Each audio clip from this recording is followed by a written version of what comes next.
کہ مجھے یہاں پہ آئے ہوئے تقریباً 1 سال ہونے کو آیا ہے. ہم نے کوشش کی یہاں پہ پاکستانی سفارت خانے کی ایکٹیویٹیز کو تھوڑا سا بڑھانے کی, اور آپ شاید اس کو فالو بھی کرتے رہے ہیں. اور مجھے پتہ ہے کہ یہاں پہ اس ملک میں پاکستانی سے خاص محبت کی جاتی ہے.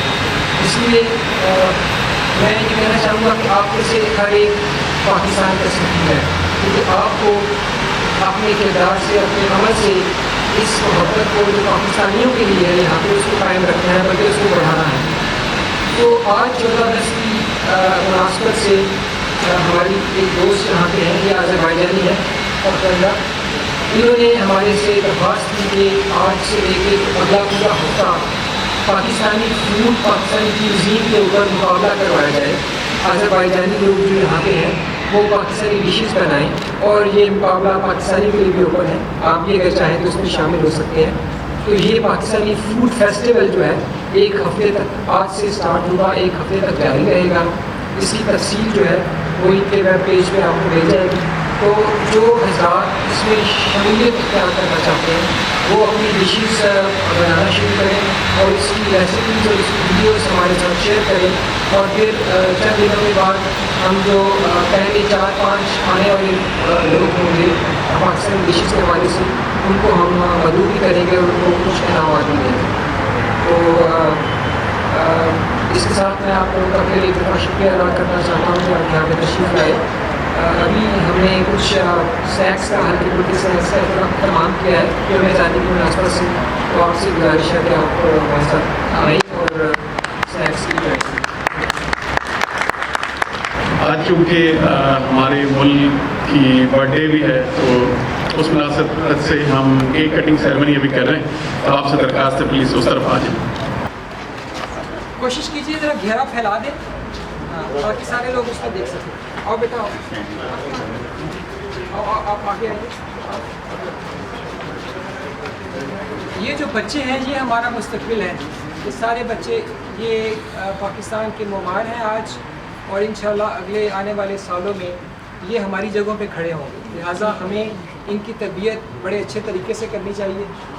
اپنے بچوں کی تعلیم کا دھیان رکھیں, ان کی تربیت کا خاص طور پہ دھیان رکھیں, کیونکہ اگلے آنے والے وقت میں جتنے بھی چیلنجز ہوں گے وہ ان بچوں کے کاندھوں پہ ہوں گے. اور انشاءاللہ ہمیں بڑی امید ہے کہ یہ بچے آسان طریقے سے ان چیلنجز کا مقابلہ کریں گے اور پاکستان کو مزید استحکام اور ترقی بخشیں گے. تو یہ جھنڈے کا رخ جو ہے مجھے یہ اس طرف سے کریکٹ ہے, اس طرف سے ٹھیک ہے. ہاں آؤ بیٹا, آپ سارے کوشش کریں ہاتھ رکھیں. عبد الواحد ہاتھ رکھو, آگے ہو جاؤ. جھنڈے کا رخ صحیح نہیں لگتا ہے.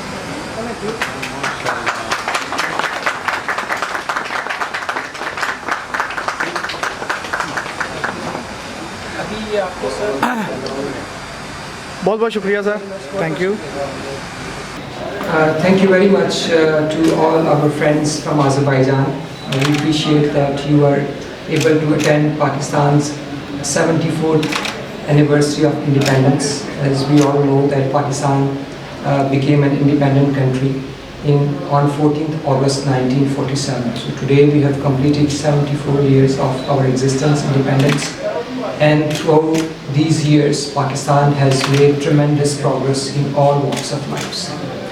We have grown economically, we have grown in terms of human resource, we have grown in industrial development, and also on a number of fronts.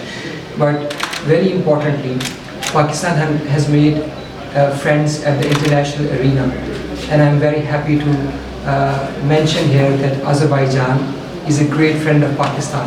Azerbaijan and Pakistan have always stood together in difficult times and in good times. Pakistan has supported Azerbaijan during its challenges, and Azerbaijan has stood with Pakistan, especially on the issue of Jammu and Kashmir. So we appreciate this support from the brotherly people of Azerbaijan. And as we see today, that both Pakistan and Azerbaijan are confronting new challenges of COVID-19, of climate change and other things. And it is very important that both our countries stand united and try to deal with these new challenges with unity and with commitment. And I hope that in coming months and years, inshallah, both our countries will come out successful from these challenges, and we will make further progress and prosperity, and will bring peace to our regions.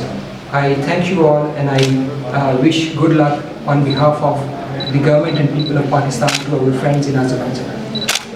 I'm very grateful.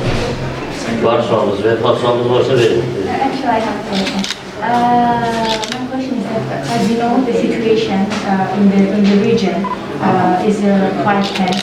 The process in Afghanistan, and recently the government of Pakistan announced that they will close the borders because of the situation in Afghanistan. So I would like to get any comment about the situation. Yes, Pakistan is the immediate neighbor of Afghanistan, and anything that happens in Afghanistan affects the most. After Afghanistan, the second most affected country is Pakistan, and Pakistan has been advocating and propagating to find a political settlement of the long, prolonged conflict in Afghanistan.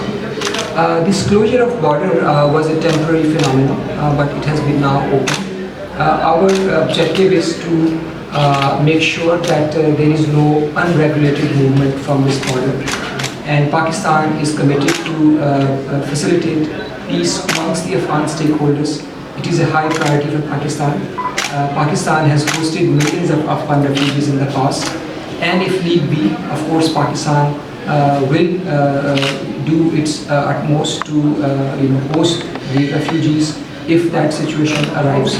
But we are confident, and we hope that the Afghan stakeholders amongst themselves should be able to find a mutually workable arrangement, because peace in Afghanistan means peace in Central Asia and peace in South Asia.